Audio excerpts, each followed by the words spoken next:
আজকে ঘর ঝাড়াঝাড়ি করব। জানোই সামনে একটা বড় অনুষ্ঠান, তোমাদেরকে বলছিলাম। তো অনুষ্ঠান আছে যেহেতু ঘর ঝাড়াঝাড়ি করতে হবে। তো তোমাদের এখনও বলি নেই কী অনুষ্ঠান, একবারে অনুষ্ঠানটা আমি ভাবছি যে দেখাবো।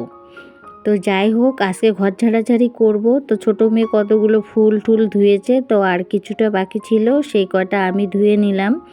ধুয়ে এখন কাপড় জামা ধুবো, তারপরে কিন্তু আজকে ঘর ঝাড়বো। আর অনেক কাজ আছে আজকে, আমি কিন্তু সেরকম করে ভিডিও বানাতেই পারিনি, ওই কোনো রকম আর কি বানালাম। কি করব, এত কাজ থাকলে না বেশি ভিডিও বানানো যায় না আর কি, ভিডিও শ্যুট নেওয়া যায় না। এগুলো এখানে শুকাতে থাক, আর আমি এখন জামা কাপড় ধুবো। গরম জল দিয়ে ভিজিয়ে নিয়েছি, কারণ যেহেতু ঘর ঝাড়বো অনেক কিছু ধোয়া কাচা আছে, শোকেসের কাভার থেকে শুরু করে বিছানার বেডশিট টেডশিট সব। তো এর জন্য আমি আর কি ওগুলো আগে ধুইয়ে রোদে দিয়ে তারপরে কিন্তু আমি ঘরটা ঝাড়বো। আর অনেক কাঁথা কম্বলও কিন্তু আমি রোদে দিয়েছি। তো এদিকে দেখো, আমি কিন্তু অনেক জামা কাপড় ধুয়ে নিয়েছি। তো এখন বাড়ি যাব, বাড়ি যাওয়ার পরে তারপরে কিন্তু ঘর দুয়ারগুলো ঝাড়বো। আর ঘর দুয়ারগুলো একটু ফাঁকা করে নিয়ে কিন্তু ঝাড়লে ভালো হয়। তারপরে এই যে বাড়িতে চলে এসেছি, বারান্দাটা আমার ঝাড়া হয়ে গেছে। আর এই যে আমার প্রাণের প্রিয় গাছ, তো এদেরকে উপরে আমি ঝুলিয়ে দিয়েছি। আগে নিচে থাকতো, তো এখন উপরে আর কি ঝুলিয়ে দিয়েছি, কারণ নিচে আমার এখন আপাতত জায়গা নেই, কারণ বাড়িতে অনেক লোকজন হবে, এর জন্য নিচে আর ওদেরকে রাখতে পারলাম না। এদেরকে আমি সুন্দর করে সেফভাবে কিন্তু বারান্দার মধ্যে এই যে সুন্দর করে আর কি সাজিয়ে রেখে দিয়েছি। রেখে তারপরে কিন্তু আমি আর কি ঘর দোরগুলো ওইদিকে ঝাড়বো। আর যেহেতু আমার গাছগুলো প্রিয়, এই যে বারান্দাটা ঝাড়া হয়ে গেছে, তারপরে দেখাচ্ছি আমার ঘরের কি অবস্থা, তোমাদের বলবো কি। তারপরে কিন্তু এই গাছগুলো আমি এখানে রেখে দিয়ে আমি আমাদের যে ঘরগুলো সেগুলোও কিন্তু ঝেড়ে ঝেড়ে একবারে পরিষ্কার করে নিয়েছি। আর যত সহজে আমি বলছি তত সহজ কিন্তু না ঘর ঝাড়া। ঘর ঝাড়তে কিন্তু অনেকটা সময় লাগে, আমরা সবাই জানি যে ঘর ঝাড়তে কতটা সময় লাগে। তো মোটামুটি আমি গুছিয়ে নিয়ে তারপরে কিন্তু তোমাদেরকে শেয়ার করছি, কারণ এত কাজের মধ্যে আমি ভিডিও করতে পারবো না। তো এর জন্য আর কি মোটামুটি এই যে দেখো সব আর কি বিছানা টিছানার মধ্যে পেতে ঠেতে আর কি বেডশিট এখনও পাতিনি। তারপর ওইদিকে মেয়ের প্রাইস ট্রাইসগুলো সব মুছে আর কি উঠিয়ে রাখছি। আর এইদিকে দেখো এই বিছানাটা এখনও পাততে পারিনি, তো ভাবলাম যে এই অবস্থায় একটু দেখিয়ে দিই, কারণ একটু তো আমাকে ভিডিও দিতেই হবে, না দিলে হবে না, যেহেতু ডেইলি ভিডিও ছাড়া। তো এই যে এরকম হলো অবস্থা, এখনও স্নান করিনি, নিজের চেহারা তো আর দেখাতে পারবো না, পাশের বাড়ির যা বললো তোমাকে একবারে পেতনি লাগছে, তো নিজেকে আর দেখালাম না। আর এদিকে দেখো রাত এখন বাজে এই 9:30। তো দুপুরে রান্না বান্না আজকে বলতে কি বলবো আর তোমাদেরকে, বড় মেয়ে আজকে একটু শুধু সবজি ভাত করেছে, সেটাই খাওয়া দাওয়া করেছি। তো ঘরে একটু সোয়াবিন ছিল, তো এখন আর কি রান্না করব। আর ছেলে মেয়ের জ্যাঠার বাড়িতে নিমন্ত্রণ আছে, তো ওখানে খাওয়া দাওয়া, তো আমরা দুইজন খাবো জন্য একটু সোয়াবিন রান্না করব। তো এখন ওই যে সোয়াবিনটা আর কি গরম জল দিয়ে আমি ধুইয়ে নিলাম, ধুইয়ে তারপরে কিন্তু কড়াই বসিয়ে দিয়েছি। বসিয়ে দিয়ে এখন এই যে তেলটা দিচ্ছি, একটু তেল বেশি দিয়ে রান্না করব, কারণ না এখন কেন জানি কয়েকদিন ধরে না আমার সোয়াবিনটা খেতে একদমই ভালো লাগছে না।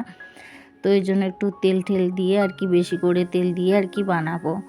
আর সত্যি কথা এত কাজ করতে করতে কিন্তু খাওয়াটাও জানি আমার একদমই ভালো লাগছে না, কেমন জানি মানে পেটে খিদা মুখে রুচি নেই এরকম লাগছে। তো এর জন্য একটু টেস্ট করে বানাবো ভাবছিলাম, তারপরে বড়মশাই একদম সব একদম গড়বড় করে দিয়েছে, কি বলবো। তো বলছি কি গড়বড় করে দিয়েছে। এদিকে দেখো তেলটা গরম হয়ে গেল, আর এখন দিয়ে দিলাম হলো পেঁয়াজ আর রসুন। আজকে একদমই বাটাবাটি করব না, কারণ একদমই শরীরটা ভালো না, একদমই হাত পা ব্যথা হয়ে গেছে, যেহেতু সারাটা দিন কাজ করেছি, এর জন্য না আমার আর একদমই ভালো লাগছে না। তো এর জন্য আমি যতটা আর কি সিম্পলভাবে করা যায় ততটুকু আর কি করব। তো ইচ্ছে তো করছিল না, তো তাও করছি, খেতে তো লাগবেই একটু হলেও, মানে ওই যে বললাম পেটে খিদা মুখে রুচি নেই, তবু আর কি বাড়ির লোকের জন্য তো করতেই হবে।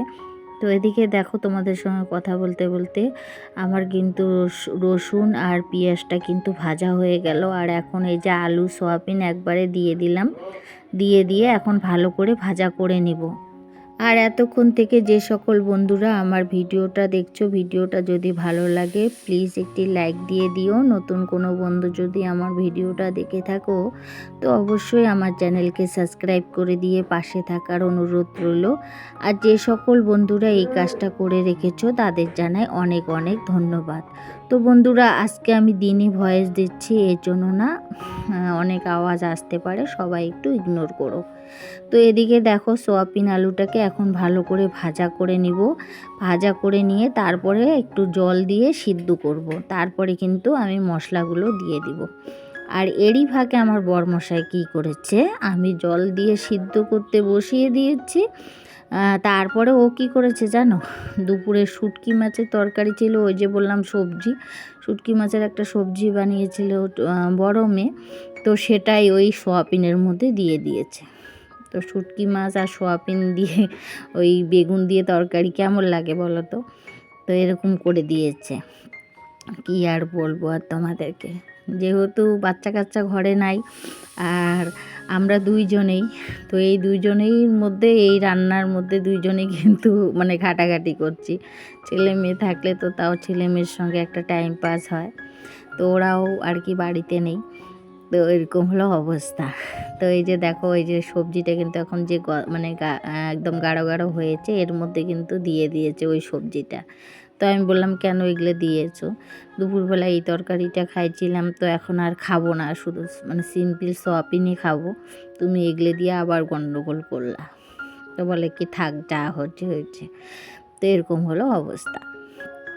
তো এই যে এখন একটু জিরার গুঁড়া একটু লঙ্কার গুঁড়া দিয়ে দিলাম, দিয়ে এখন ভালো করে একটু জল দিয়ে একটু কষিয়ে নিয়ে বাস শুকনাই করবো, কারণ যেহেতু দুইজন খাবো আর তরকারিটাও অনেকটাই হয়েছে, তো এতগুলো তরকারি আমরা দুইজনে খেতে পারিনি।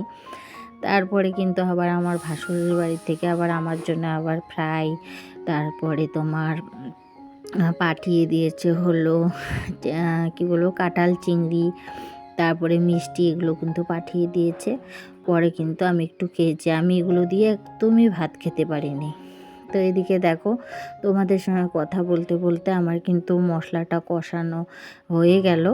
এখন একটু হালকা জল দিয়ে একটু মাখা মাখা আর কি করে নিব। তো এখন দেখো এই যে কষানো হয়ে গেছে, তরকারিটাও প্রায় আর আমার একটু জল দিলেই হয়ে যাবে। তো নামিয়ে নিয়ে তারপরে আবার তোমাদের সঙ্গে কথা বলছি। তো এই যে হয়ে গেছে রান্না, তোমাদেরকে দেখাচ্ছি, খেতে কিন্তু আবার খারাপ হয়নি, ভালোই হয়েছিল। তো এখন খাওয়া দাওয়া করে ভিডিওর কিছু কাজ আছে সেগুলো করে তারপরে কিন্তু ঘুমিয়ে পড়বো। আর যেহেতু ডেইলি ভিডিও ছাড়া প্রতিদিনে কিন্তু আমার রাত্রিবেলা খাওয়ার পরে কিন্তু আরও 1-1.5 ঘন্টা আর কি জাগনা থাকতে হয় ভিডিওর কাজের জন্য। তারপরে এই যে দেখো ভাসুরের বাড়ির থেকে আমার জন্য এই যে ফ্রাই, তারপরে কাঁঠাল চিংড়ি আর মিষ্টি নিয়ে এসেছে।